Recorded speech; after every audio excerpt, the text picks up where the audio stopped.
Let's talk about the materials you will need for this workshop. In the handouts, you will find a PDF for a grid pattern. This one is 45 degrees, and this one is 60. You should use the 45-degree grid paper if the ground you want to make has more like square holes or right-angle triangles. If you're interested in equilateral triangles or hexagons, use this 60-degree paper.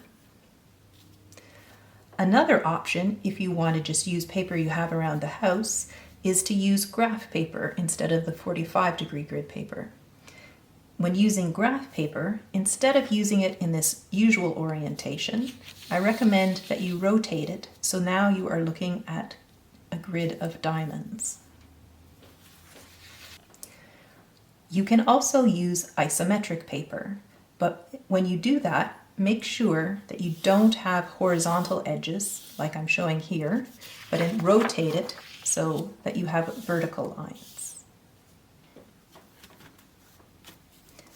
You will also need tracing paper, some kind of thin paper that you can trace your pattern onto so that we can easily make copies of it.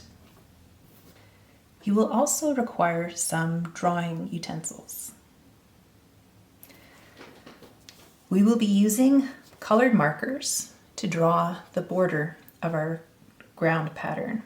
2 different colors are required.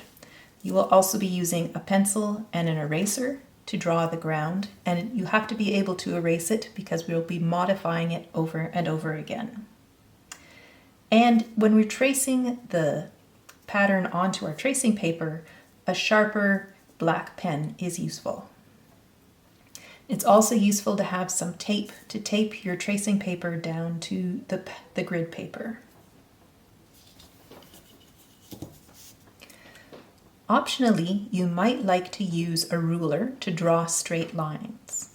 I don't recommend a ruler that's as big as this. A small ruler or just something that has a straight edge like a protractor is fine. Don't need to have a protractor because we won't be measuring angles, just something that has a nice straight edge that's a little bit shorter. In the second half of the workshop, you are going to be working a little sampler of the lace grounds you have designed. So you will need the basic tools for bobbin lace, your bobbins and pins, a pillow, scissors, and a pricker. For the thread, I recommend using something that's slightly thicker.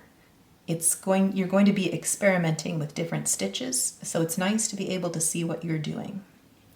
Here I am going to be using a Finca Bolillos, which is a cotton thread, number 40.